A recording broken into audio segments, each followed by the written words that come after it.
Hi there, I'm Nadia. I handed my parents $5 million, every dollar I had after a tech exit, just to pull our family business back from the edge.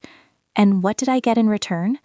They rebranded the company, shut me out completely, and then had a lawyer inform me I wasn't even considered family anymore. The betrayal was one thing, but what came after was worse. They twisted the story, blamed me for leaving after they had already erased me from everything I helped build. And now, somehow, they're asking for my help again? The kettle clicked off right as the sun slipped behind the Denver skyline. I poured the hot water over the tea bag like I had done countless times before. No thought behind it, no care, just routine. The apartment sat in silence, broken only by the low hum of the fridge and the steady ticking of the wall clock. Then the voicemail began. "Hey, sweetheart, we need your help again. Just something small. Call me, okay?" My mother's voice came through smooth and practiced, like she had rehearsed it. I didn't react, not even a pause. I just sat at the counter, letting the steam cloud my glasses, waiting for the silence to swallow her words. Help again. I didn't even bother deleting it. It had been almost 4 years since I wired that $5 million.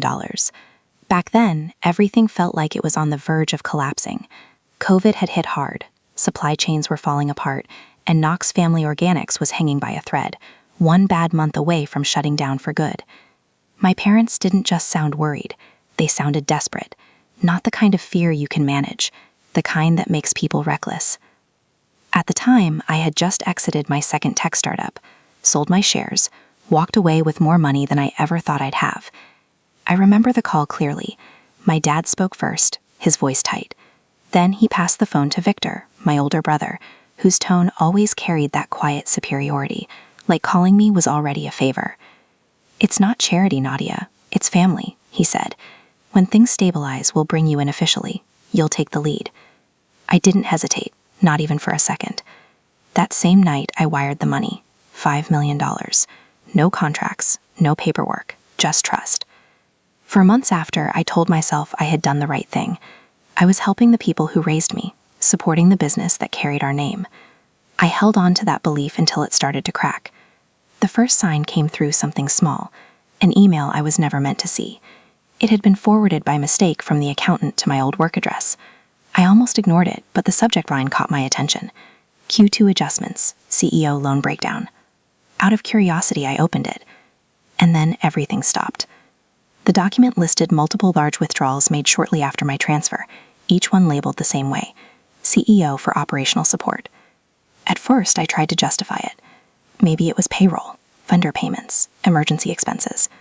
But the numbers didn't match. They didn't line up with any of the outstanding costs I had seen before. The timing was too precise, too clean. I cross-checked everything. The dates, the amounts, my original transfer. Every detail pointed in one direction.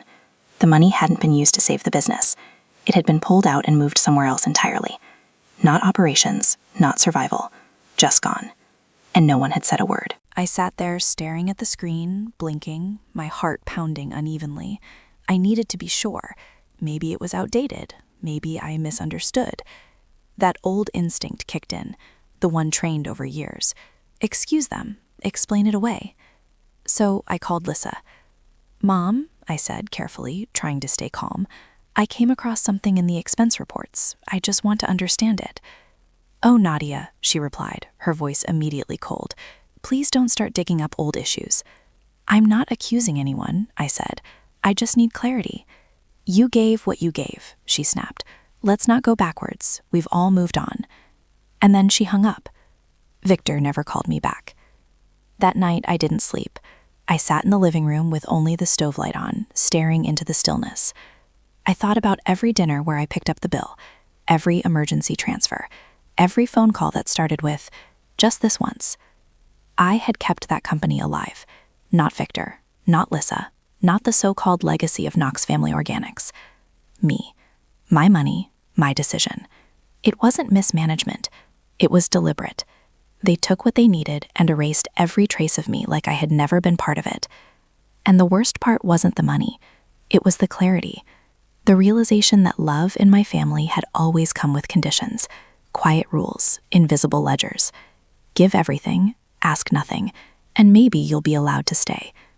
I reached for my notebook, the one I used during my startup days, flipped through pages filled with strategies and diagrams until I found a blank sheet. Then I wrote, slowly, in black ink, $5 million bought their survival and cost me my place. I stared at the sentence, not out of anger, not for drama, because it was true. And once something is written clearly enough, it demands a response. I didn't know what I was going to do yet, but I knew one thing for certain. This wasn't a misunderstanding. It was a choice, and they had made it without me. I didn't sleep that night, not really. I lay on the couch, the tea long gone cold, my laptop still open beside me. Its dim light stretched across the floor, cutting through the dark. Outside, Denver was quiet. Inside, everything felt loud. Just before sunrise, I sat up again and reopened the spreadsheet. Same numbers, same dates. I highlighted each transaction slowly. My transfer, their withdrawals, the silence in between. I saved them, I whispered under my breath. And now I'm the ghost. It wasn't just theft. It was erasure. The way they carried on like I had never existed, like I had never stepped in when everything was falling apart. I closed the file and reached for a box I hadn't touched in months, tucked away beneath old tax folders.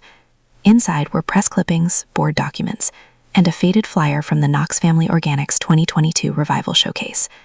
That was the year they bounced back. I hadn't been invited, but I watched it alone from my apartment, through a glitchy live stream that kept freezing every few seconds. I remember it clearly. Leovane stood on stage, confident, composed, my parents beside him, the Knox logo glowing behind them. He smiled, polished and rehearsed, one hand raised, the other gripping the microphone. It wasn't luck, he said. It was creativity, risk, belief. We didn't give up, even when others doubted us. That's how you protect a legacy. I waited, for my name, for my story, for anything, even a passing acknowledgement. But it never came. Not a word. Not a single mention. He took the credit. They all did. And the crowd applauded like they had just witnessed something extraordinary. I shut my laptop harder than I meant to. The sound cut through the silence. Of course they didn't mention me. Later that same week, I got a message from Quinn, one of our old coworkers who had quietly left during the restructuring. She sent me a string of Instagram stories. Champagne toasts, a vineyard in Sonoma, fireworks bursting behind the company logo projected onto a massive white tent. A private celebration, nearly 6 figures in expenses. Quinn added one line. Payroll was late again that month, BTW. I didn't answer. What was there to say? It wasn't even the money anymore. It was the performance, the glitz, the audacity. How do you throw a party with money you begged for, then erase the one person who made it possible? The pictures burned in my mind. Victor toasting with some VC I never met. Lissa grinning beside a cake shaped like our original store. And Leon clutching the mic like he was Moses coming down the damn mountain. I felt sick. Back at my desk, I opened my journal, flipped past the page where I wrote about the $5 million. On a new line, I scribbled, maybe they just didn't know how to say thank you. Then paused. No, that wasn't right. This wasn't about politeness. This was about erasure. They hadn't just forgotten me. They decided I didn't belong in their version of the story. I was inconvenient, a reminder of their dependence, of what they owed. And people like them, people who smile and press photos while knives still drip behind their backs, they don't like reminders. They built a stage, then cut me out at the light. Later that night, as the apartment dimmed into dusk, I pulled out an old photo album I'd brought with me when I left the family house. It smelled faintly of dust and lavender, probably from being buried in the bottom of a moving box. I flipped through pages slowly. Family barbecues, business launches, holiday events. In every photo, Levon stood front and center, his arm around our dad, a grin wide across his face. And me, I was always in the background, holding someone's plate, straightening chairs, carrying files. The quiet one, the helper, invisible. One photo stopped me cold. It was from 2011, our first investor dinner. I had built the slide deck, scheduled the venue, even rehearsed Levon's speech with him. And in the photo, I was behind the camera. They didn't even think to include me. I stared at that page for a long time before whispering, "You were always the story. I was just the support beam." I closed the album, not gently, Then I turned on my laptop again, fingers hovering over the keys. I opened a new email to Victor Knox. Subject, we need to talk. I started typing paragraph after paragraph about the loan, the party, the photos, the silence. Then I stopped. I stared at the blinking cursor for almost a full minute, then closed the window. I wasn't ready to send it. Not yet, but they'd feel me coming. I didn't touch my laptop for the rest of the night, but I didn't sleep either. The cursor still blinked in my mind long after I closed the lid, like it was waiting for me to finish what I'd started. I tried distracting myself, washed a few dishes, folded laundry that had been sitting in a basket for 2 days, but every motion felt mechanical. By the time morning filtered through the blinds, I was already back at my desk. This time, I wasn't checking emails. I went straight for the hard drive. A year ago, before they shut me out completely, I'd backed up a few internal dashboards out of habit, part of a system I used when I was still helping with investor reports. I hadn't looked at them since. Now, I opened them one by one. If they think I'm gone, I muttered, they'll get sloppy. The tone in my voice surprised even me. It wasn't bitter. It was clinical, like I was examining something dead under glass. I pulled up the legal registry website and typed in Knox Family Organics LLC. No result. My stomach tightened. I tried Knox Family Holdings. Still nothing. Then I searched Tate Naturals. There it was. Same business ID number, same tax structure, same executive names, but filed under a new brand. And the filing date, exactly 1 month after I wired the last installment, $750,000. There had been no shareholder vote, no meeting, no notification, and my equity still listed, but under a new term, non-voting interest. They'd renamed the entire company and scrubbed me out in the same move. And they did it legally. I sat back, cold all over. So this was the play. Let me fund the rescue, wait until I was quiet enough, then bury my name while polishing their own. I wasn't just forgotten. I was systematically removed, sanitized from their story like I'd never existed. I opened another file, archived reports from early 2023, sales figures, P&L breakdowns, projected growth slides. Then I opened the investor deck they'd used in Q2. It had been shared with over 30 stakeholders. I aligned the two documents side by side. Page 1, net revenue inflated by 27%.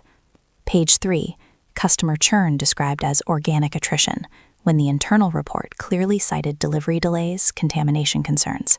Page 5, Lavon's quote, "Our revival wasn't funded, it was forged." Forged.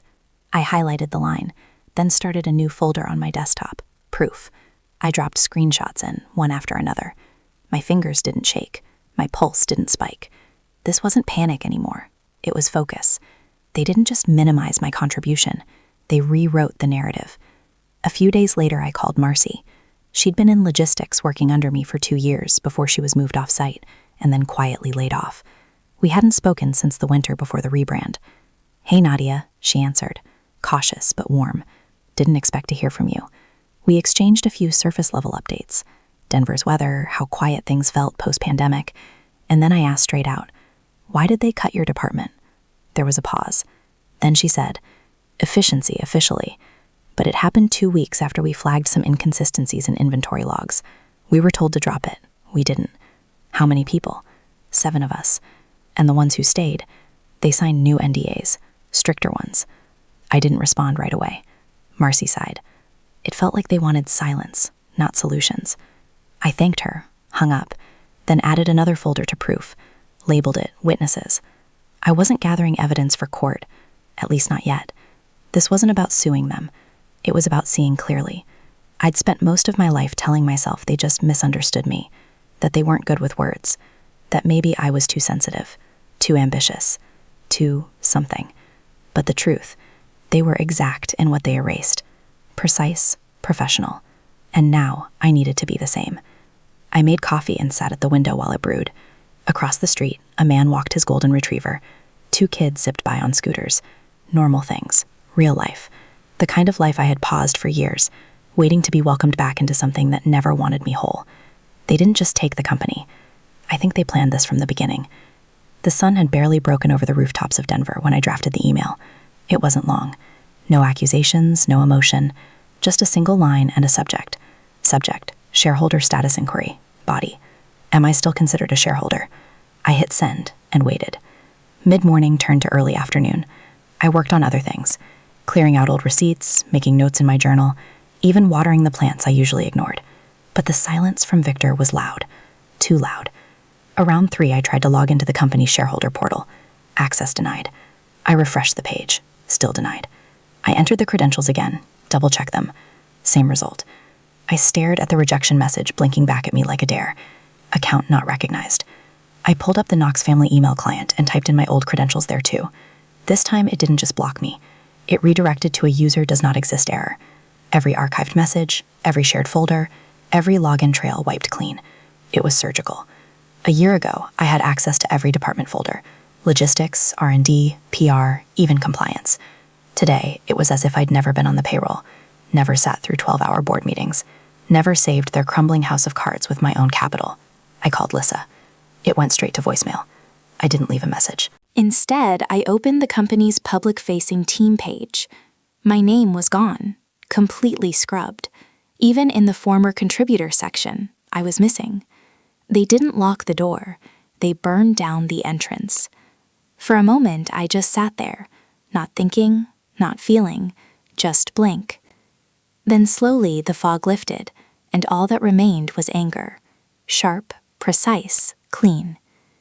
My phone buzzed that evening, an unlisted number. I hesitated before answering. A voice came through, hurried and hushed. "It's Melanie. Don't say my name out loud." Melanie had been my assistant 2 years ago. Thoughtful, loyal. She left around the time things started to shift behind the scenes. "I shouldn't be calling you, but you need to know," she said. "They're telling people you've been unstable, that you've sent threatening messages. They're using the report you filed last year as proof." I felt my jaw tighten. "You mean the one outlining the misuse of capital during Q3?" I asked. "Yes," she said. "They're twisting it, saying you lashed out emotionally, that they had to remove you for safety reasons." "For whose safety?" I asked bitterly. "They're framing you as unpredictable, a liability. Even the new hires are told not to reach out if you contact them, like you're radioactive." I closed my eyes, listening to the betrayal stack itself into a tower of rot. They told one guy, "You tried to leverage your past help for control, like you were some power-hungry ghost haunting the brand." I nearly laughed at the absurdity.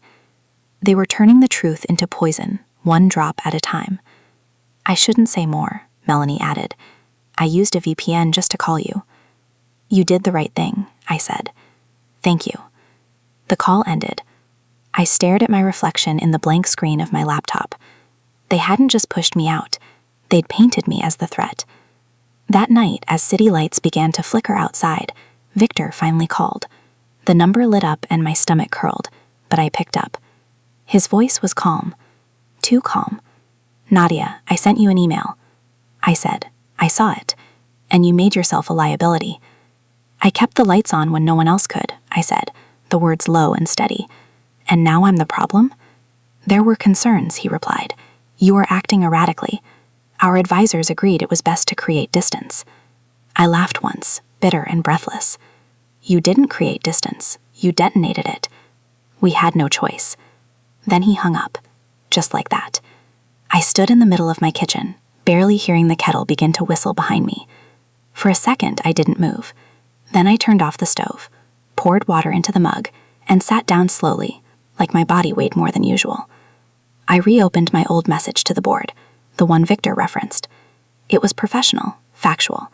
2 pages of charts, flagged transactions, inconsistencies, and payroll dates. No threats, no emotion, just truth. And somehow that truth made me a villain. I grabbed my pen and wrote in my journal. They silenced me, not because I was wrong, but because I was right.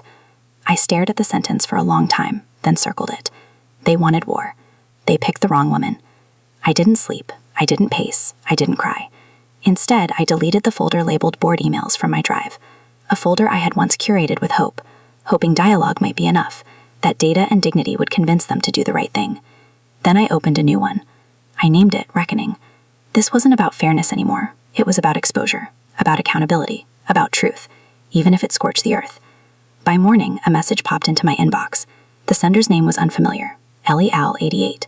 No subject, no text, just a single audio attachment with one line. "You need to hear this." I hesitated, scanned the file, checked the metadata. It had been recorded 3 days ago, inside the company offices.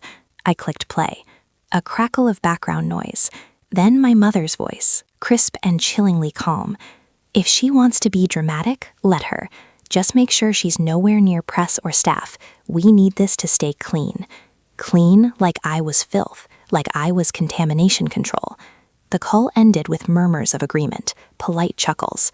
One voice added, "We'll keep her name off everything moving forward." I replayed it twice, then a third time slower. My mother wasn't just ignoring me, she was instructing others to erase me. The same woman who once pulled me out of swim class early so I wouldn't get tired before finals was now treating me like a stain to scrub out of their perfect picture. I saved the file, encrypted it, and labeled it mothersorders.mp3. Before I could even process the ache forming behind my ribs, another ping lit up my screen. This one wasn't anonymous. It was from Darren, a quiet engineer who had worked with me for years. Attached were screenshots from the company's internal Slack channels, messages between Leon and several senior team members. Leon, she's off the rails. Manager A, do we need to be worried? Levon, she's not a threat, just obsessed with herself. Classic narcissist meltdown. Intern, she sent me a weird email last year, totally unhinged. Leon, you should have seen her during that audit. Paranoid as hell. I scrolled further, numb but strangely focused. A recent LinkedIn post praised Levon for transforming a family crisis into a generational win. Hundreds of likes. Comments flooded in. One that caught my eye. Jealous little sister syndrome. It's always the quiet ones who implode. I stared at it and stared, until my eyes burned. Then I shut the laptop, walked to the kitchen, and knocked over my coffee mug by accident. The liquid spread across the table. Fast, chaotic, unforgiving. Like everything else lately. I grabbed a towel and started blotting aggressively. I wasn't imploding. I was done being polite. I dialed Victor. He picked up on the third ring. No preamble, just my name. Nadia. Like it tasted bitter coming out of his mouth. I know about the payout to Melanie, I said. I know about the gag order, and I know you used company funds to shut her up. He didn't deny it. It was complicated, he said, voice tired. We did what we had to avoid more damage. To whom? I asked. The truth doesn't damage things that deserve to survive. Victor exhaled heavily. It wasn't personal. Then why did you make it a family business if loyalty was optional? I shot back. Why take my money, use my silence, then turn me into the villain? Another pause. Don't make this messier than it already is. I didn't make the mess, I said. I just stopped cleaning it up. Then I hung up. I sat for a moment, staring at the call log. My hand shook, but not from fear, from clarity. I opened a new Word document, entitled it, Statement to Investors Draft. Every word was careful, intentional. I listed timelines, transaction trails, misappropriated budgets. I cited employee gag orders, falsified marketing claims, whistleblower retaliation. No adjectives, just facts. When I was finished, I didn't hit send. Instead, I printed the draft and folded it. I placed it beside my bed, under the lamp, where I would see it every night before sleeping. That was my new alarm clock, because I knew now there was no room for more warnings. They had shown me who they were. They didn't just lie, they paid to keep others from telling the truth. And that's where I draw the line. I had just started boiling water for tea when the ping hit my inbox. It wasn't dramatic. No red warning, no urgent subject line screaming at me. Just one quiet, cold email with the subject, final clarification, legal notice. It was from Lissa's personal attorney. I opened it. My hands didn't shake. My heart didn't race. I was beyond those reactions now. What I read was deliberate, sterile, and absolute. Per Section 12 of the Family Business Contract, Nadia Knox is no longer recognized as a stakeholder or kin in financial matters. Effective immediately. One sentence. That's all it took to cut me out. Not just from the company, but from the family ledger. It was a legal exorcism. No emotion, just terms and clauses. I let the kettle keep whistling. Later that night, I sat cross-legged on the floor of my living room, surrounded by receipts, login tokens, and old statements. I pulled out my backup drive and opened what I had labeled months ago as Shadow Archive. It didn't take long. Among the remnants of my old admin credentials, I found traces, just enough to follow a thread. A withdrawal from the company account tagged temporary assistance, date 2 years ago, amount $48,000, origin Lissa's personal routing number. It was the same amount I had wired for inventory restructuring. I pulled up the old email exchange. We're stuck with unsellable stock. Can you cover it for now? I'll return it before Q3. That's what she'd said. There was no inventory, no restructuring, just an overdue payment on her private line of credit. It was personal debt dressed up in a business memo. No record of repayment, no acknowledgement, no shame. I leaned back against the couch and exhaled, the air catching in my throat. Betrayal didn't come with fire anymore. It came with stillness. Then came Victor. I dug deeper. A $200,000 line of credit opened under the company's name. I cross-referenced it with 3 flagged transactions marked as employee expense corrections, except they weren't connected to any employee I knew. A few calls later, I confirmed it through the bank's legal department. The line had been used to cover Victor's legal consultation during a personal business lawsuit and his back surgery. The funds were pulled from an account that had once been seeded by me, 5 million strong. This wasn't mismanagement, I whispered aloud. This was theft. I wasn't looking for revenge. I wasn't trying to take back what was already lost, but I wasn't about to let them keep using my name to clean their messes. I made an appointment with someone I trusted, Kira, an attorney I'd worked with during my early investor days. She greeted me at her downtown Denver office, offered coffee, and sat without judgment as I laid it all out. I'm not here to sue, I told her. She tilted her head. Then what do you want? I want a firewall. I want them legally banned from using my name, my money, or any ties to my brand or history in future dealings. If they claim I was involved, there needs to be a record showing I wasn't. Kira's eyes narrowed. You understand what that implies? It implies I'm done letting them rewrite the script. She nodded. It also implies they're going to retaliate. They already did, I said. This isn't a fire I started. I just stopped putting it out. That night, back in my apartment, I sat at the kitchen table and drafted the letter to the board of directors. Subject, official notification of financial breach and severance of representation. I laid out everything chronologically, cleanly. I attached scanned screenshots of statements, timelines of unauthorized activity, even quotes from NDA-protected conversations I now knew had been weaponized. I didn't accuse, I documented. At the bottom, I wrote, if your silence continues, legal transparency begins. I didn't send it yet. I printed it, folded it twice, slid it into an envelope I'd already addressed. I dropped it at the post office in the morning, certified. Let them scramble, let them prepare whatever rebuttal or denial they needed, because this time I had the receipts, and if they wanted war, they just got it. On record, in writing, and backed by every ounce of truth they tried to bury. Morning came fast. The envelope was still sitting where I'd left it the night before, on the edge of the counter next to the toaster. I had barely touched my coffee when my phone buzzed. A message from Elliot Green.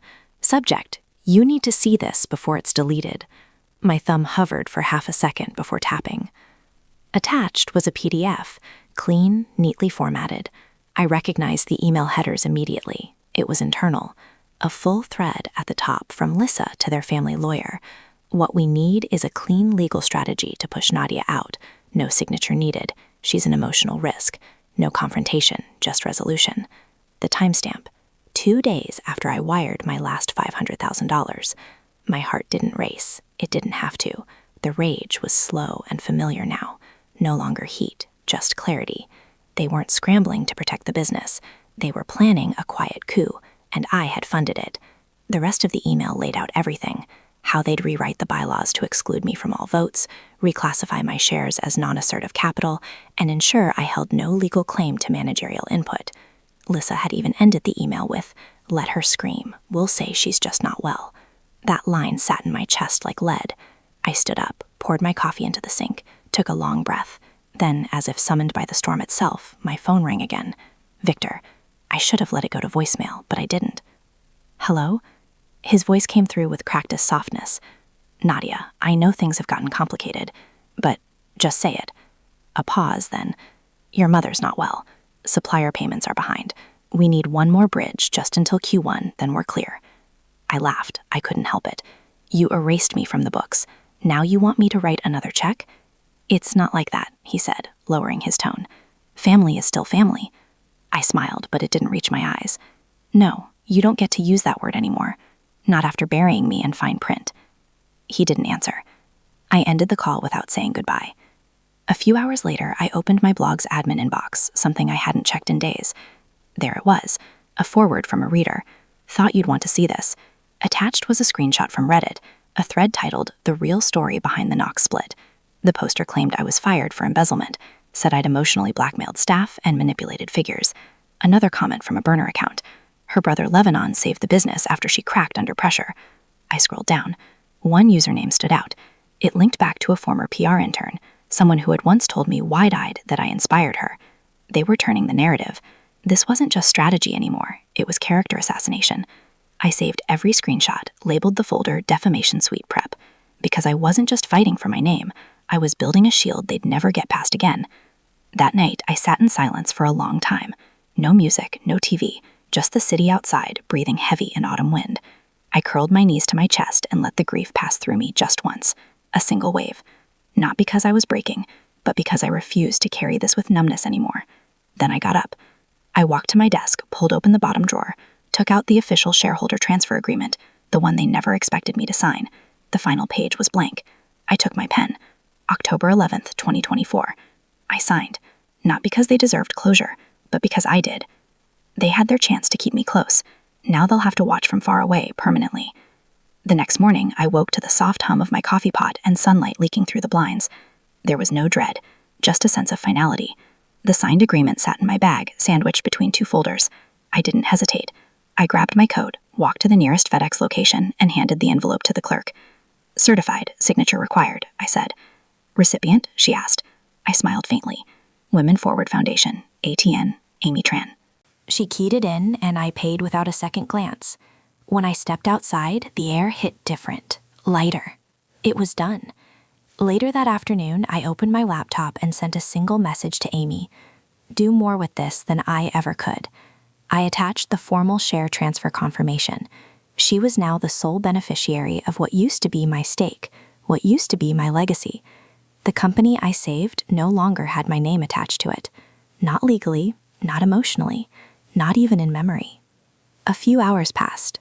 Then came the retaliation.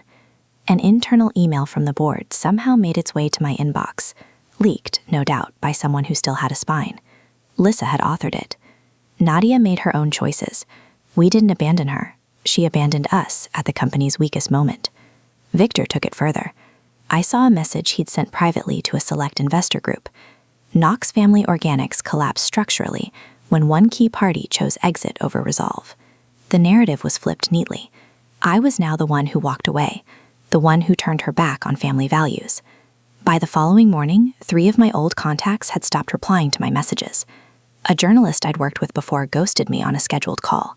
They weren't just rewriting the ending, they were trying to erase the whole book.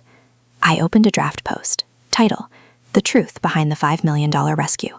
I pulled in screenshots, dated emails, bank receipts, shareholder terms. It was watertight. Then I stared at the publish button. It hovered there, blinking like it was daring me. But after a moment, I closed the tab. I didn't owe the world my pain just to validate my version of the truth. Instead, I opened a different document, one I hadn't touched in over a year. It was a letter I had started writing to myself on my 30th birthday. A letter to my younger self. That same version of me who thought success would make her safe. That loyalty guaranteed love. I wrote 2 more paragraphs, then signed it. Love me now, and saved it. That afternoon, I walked to a park I hadn't visited in years. It was still the same gravel paths, fading benches, and a mural of butterflies painted near the playground. I used to come here when I was a teenager, headphones on, notebook in hand, dreaming about the kind of future I wanted to build. Now I had lived it, and lost it, and built something better. I sat on the bench and let myself exhale fully for the first time in weeks. No more checking behind me. No more waiting for an apology that would never come. Just silence and peace. I pulled out one final envelope from my bag. This one addressed to the legal team at Knox Family Organics. A cease and desist, short, sharp. Cease defamation activity or legal action proceeds. I dropped it into the outgoing box at the postal kiosk near the park gate.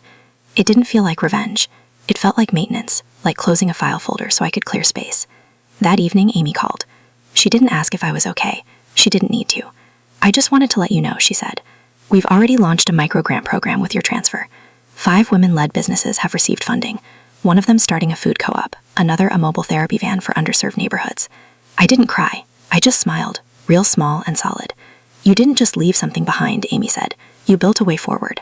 I nodded even though she couldn't see me. Thank you, Amy, I said, truly. After the call, I didn't turn on the TV. I didn't scroll through social media. I sat in the dark with a cup of tea and thought about what it means to walk away before a place burns you from the inside out. They took my silence as surrender, but I wasn't silent. I was healing. The kettle whistled softly in the background as I checked my inbox, expecting the usual foundation updates or a note from Amy. But what caught my eye wasn't from anyone I knew. Subject: When Founders Are Forgotten, the Hidden Story of Knox Organics.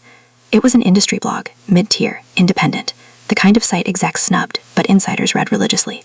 I wasn't the source, but someone somewhere had seen enough. The article pulled no punches. It tracked the early rise of the company, the sudden silence around its real investor, and linked the timeline with shareholder data, still public if you knew where to look. The final paragraph posed a question. What happens when those who build the house are written out of the address? It spread fast. No dramatic headlines, no explosive lawsuits, just quiet accountability that moved through back channels, like cold air under a door. A few days later, news slipped out that Lissa had been quietly removed as CEO after a late-night board vote. No press conference, no handoff ceremony, just a short notice in a shareholder bulletin. Executive transition effective immediately. Victor issued a vague apology via an internal memo, something about misalignment of vision and regret for misunderstandings. I didn't bother reading it all. And Levon, his social pages went dark. A whispered harassment suit surfaced connected to an event 2 years ago. No one seemed surprised. They just nodded like it all made sense now. There were no fireworks, no crowd-pleasing collapse, just erasure, the same way they'd tried to erase me. 2 weeks later, I received a letter. Handwritten, slanted script, no return address. Dear Nadia, I know we haven't spoken since the day I walked out of the logistics office. I didn't have the courage then, but when I heard you refuse to be quiet, when I saw someone stand up, even with everything to lose, I realized maybe I could speak too. You made it easier for people like me to say what's true. Thank you for not staying quiet. Melanie. I read it twice, then placed it inside a small wooden box I kept beneath my bed, labeled Kept Not Forgotten. That afternoon, I stood before a small crowd of women at a community center hosted by Amy's foundation. The room was nothing flashy, folding chairs, mismatched mugs of coffee, but the energy inside, real. I didn't read from a script. I didn't name names or mention dollar amounts. I simply said, power isn't in what they take from you. It's in what you choose never to give again. They clapped, not wildly, not like I delivered some great victory speech, but steady, respectful. Some even stood, and I didn't flinch. Later that week, I visited the new co-working space our foundation had helped fund, an open, sunlit office for women starting their first ventures. I wasn't on the board. I didn't run it. I just came to listen, mentor, and once in a while, laugh again. One young founder, maybe 25, looked up at me after a brainstorming session. "What happened to your family?" she asked, hesitant. I paused. There was so much I could say, pages worth, but I simply replied, "They taught me how to walk away with grace." And I smiled. Not because I was over it, but because I was moving forward anyway. I didn't need a parade. I didn't want revenge. I wasn't waiting for someone to tell me I'd won, because this wasn't about winning. It was about no longer needing to. They closed their doors on me, but I opened mine and walked through. I used to think walking away meant failure, that letting go meant weakness. But sometimes the bravest thing you can do is to stop proving your worth to people who benefit from your silence. If there's one thing I've learned, it's this. Your peace is worth more than their approval. Your value isn't up for negotiation, especially not with those who only remember you when they need saving.